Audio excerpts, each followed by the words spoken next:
So let's go to the Toms River Volkswagen Sports Hotline and welcome into the locker room from the NFL Network, fresh in from the West Coast, Brian Baldinger. Brian, welcome into the locker room.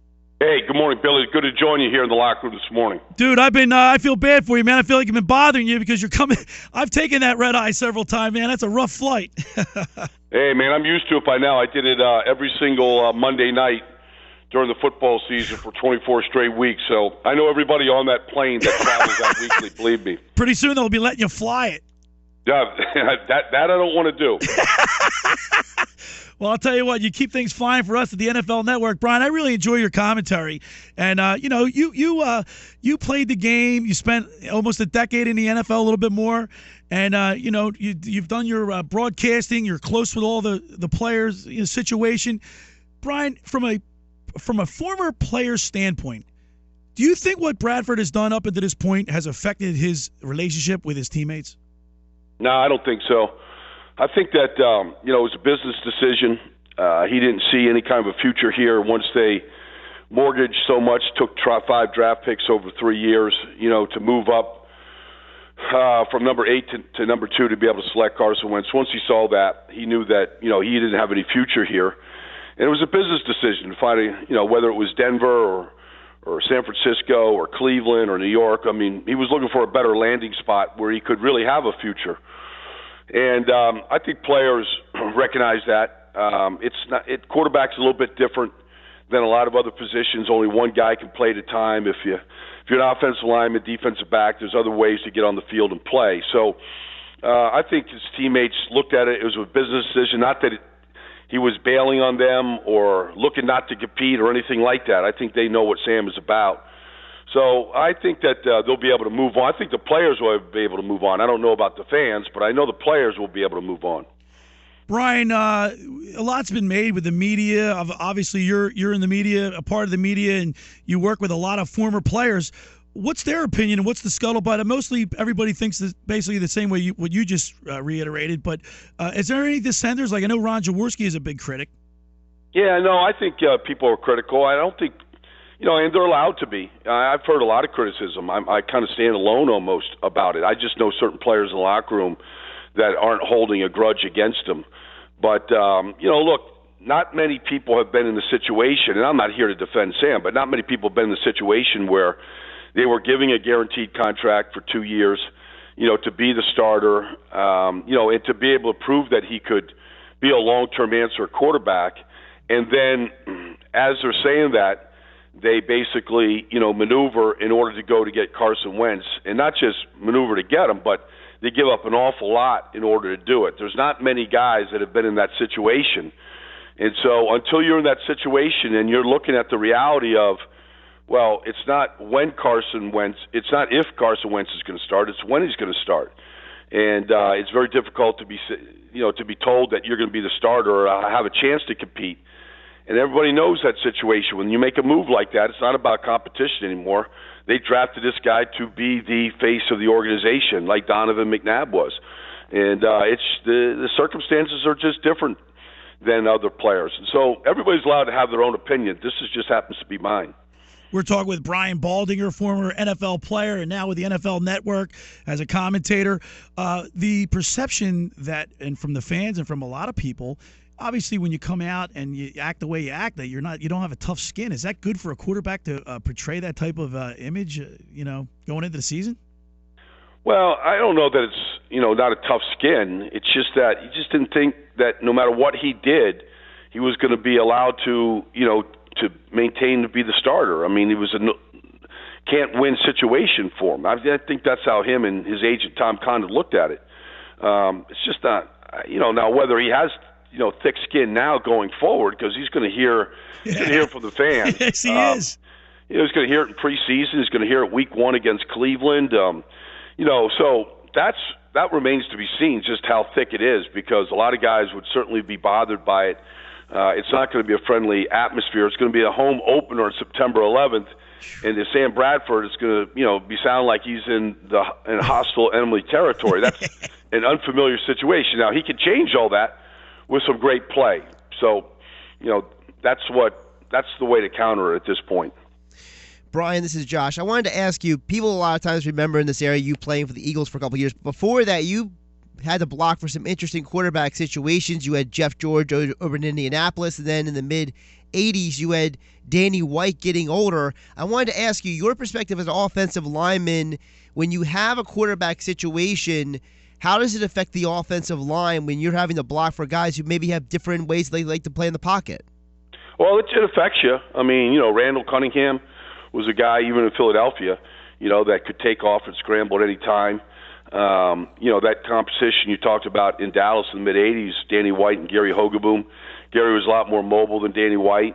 There was a year where Gary Hogeboom in 1984, he won the competition with Danny White and started the season. He couldn't stay healthy, and, Danny ended up taking the job back. Jeff George was a pure pocket quarterback with an unbelievable arm, just not great leadership ability. All offensive linemen are affected by their quarterback, and the running back. I mean, great running backs. I played with two Hall of Fame running backs in Herschel Walker, Tony Dorsett and Eric Dickerson. I mean, they made guys like myself look a lot better. Great quarterbacks, Jeff George. As lacking true leadership skills. I mean, we won 5 games his rookie year that we should never have won. In fact, I don't know how many other quarterbacks could have won without his ability and as good an arm as he had. So, I mean, everybody's affected by it. No matter what anybody wants to say, all the offensive line can say it doesn't matter who's back there, but everybody's affected by who's back there. We're talking with Brian Baldinger, former player, NFL player, color commentator, and now he's on the NFL Network. Brian, should Sam Bradford, should he apologize to anybody? If he should at all, who should he apologize to? The fans? Jeffrey Lurie? Who should he apologize if he has to at all? Well, I mean, these are voluntary mini camps. I mean, Fletcher Cox isn't here. Right. And he has a contract. Should he apologize when he comes back to play? It's 2 weeks of voluntary mini camps that he's missed. I don't know that you have to make a big mea culpa about it. I mean, he made a stance about, look, I'm not happy about this situation. This isn't what I was told was going to happen. So I don't know that he has to apologize. I think, the best thing Sam could do for himself, for the Eagles, for his future is to come in here and play the best football he's ever played. Complete 60 to 65% of his passes, keep the interceptions down, keep the touchdowns up, get off to a good start. They have a bye week, week 4. So, they play Cleveland on September 11th. They got to go to Chicago on a Monday night. If you get off to a 3-0 start, I mean, Sam Bradford doesn't have a whole lot to worry about. Exactly. If he comes back and they're 1-2 and the whole offense is struggling, I mean, there may be a point there in that bye week, the early bye week, the first bye week of the whole season, where, maybe it's time to make a change. Brian, this is Josh again. I wanted to ask you, the Eagles' offensive line struggled last year. This year, they've added a couple new guys. Brandon Brooks, Stefan Wisniewski has come in. Also, they drafted the kid out of Oregon State. You've been a guy who's had to leave a team and go to a new team and be an offensive lineman. Talk a little bit about the dynamics of that, having to reintegrate yourself. I mean, Brandon Brooks, we know, is a talented guy, but he still has to get used to playing next to guys like Jason Kelsey and Lane Johnson. No question. And you never know exactly. I mean, I really like Brandon Brooks and the decision that Howie made to sign him. He started 64 straight games at Houston. He's a massive kid. He was sort of underdrafted. He wasn't invited to the combines, went to a small school, all that kind of stuff. So he's got a chip on his shoulder, but he's a good football player. I don't think it's going to take long for him. Wisniewski, he's played center, he's played guard, he's a Penn State kid. I think, most offensive linemen are pretty resilient. Once they get the terminology down, most of the plays and the blocking schemes they've seen before, it's just a question of what your point is, being able to play with Jason and Lane. I mean, all those guys are learning a new offense, too, and a new way of doing things. And believe me, from Chip Kelly, which is the only offense Lane Johnson's played at in this league, to this, it's kind of a change. Everything about just huddling up and the way they call plays, and the quarterback is going to change, plays the line of scrimmage. I mean, he hasn't had that happen before. I just think the whole key to this offensive line is Jason Peters. I mean, Jason did not play well last year.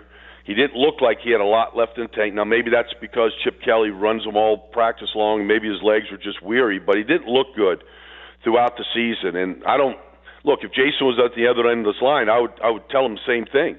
And I'm sure he would tell me to go shut it or just watch this year or whatever. That's fine. I've said enough high praise for Jason Peters over a 5-year stretch here in Philadelphia, where he was clearly the best offensive lineman of football through 2013, and he's just not that anymore. And look, he went out of a lot of games last year. He had a lot of nagging injuries. We got to see. We're talking with Brian Baldinger. Hey, Brian, overall now, all the moves that Howie Roseman has made in the offseason, give him a grade. Can you give him a grade, a letter grade? Well, I mean, I could. I'd rather not. I mean, look, he's done a lot of really good things. He's somewhere in that A to B, category. But, Howie's selected players before. 2011, I mean, he put the dream team together, as Vince Young called it, and, that thing blew up. I mean, what kind of dream that was? That was a nightmare. Yeah, I mean, everybody should be reminded that was only 5 years ago. And well, he's learned. Obviously, he's obviously going through the wars and the battles in the draft room, and he's made some great moves, in my opinion. Well, I'm not denigrating anything Howie's done. My point is that anybody can select players. Can coaches then build a team? Because that's what they haven't built here.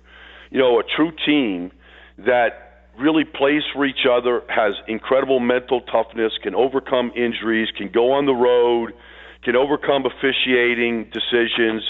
That's what remains to be seen about the Eagles, because that's what has been lacking since Jim Johnson was here, where there was just this inner fiber and toughness that no matter what anybody did, they found ways to win games. And so that's the challenge of Doug Peterson and his staff right now, is to not just install a new offense, a new defense, and a new way of doing things, because it's going to be a huge departure from what Chip Kelly did over 3 years.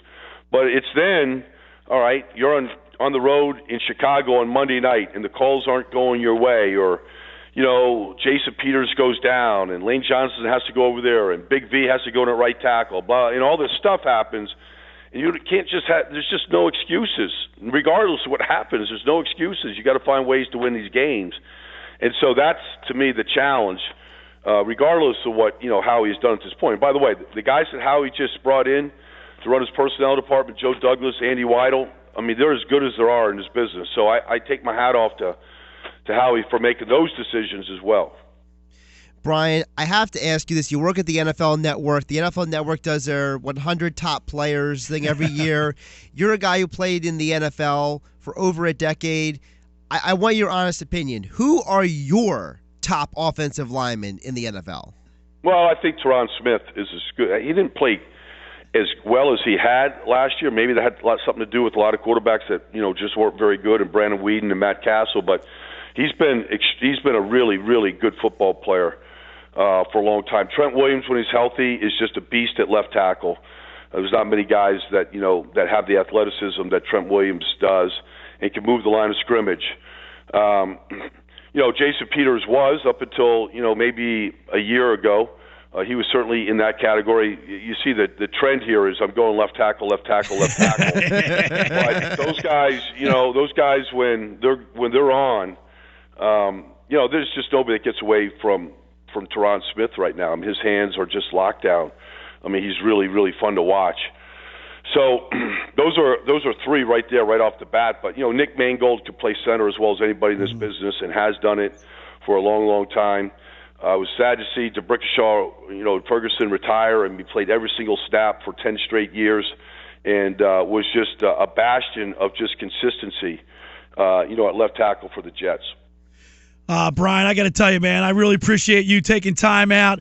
You fly in from the West Coast on the red eye, which is a tough thing to do, and I know I felt like a pain in the ass trying to track you down, but I value your opinions and really watch you and follow you on the network. One thing I got to say, Brian, every time you're on the TV, I'm always trying to look at. I think it's your right hand. Yeah. Boy, that finger, right, man! Pinky. Holy moly! Can you send me a text of that? I want you to send me a text picture of that. Well, they just made an emoji of it. So what's that? A right turn?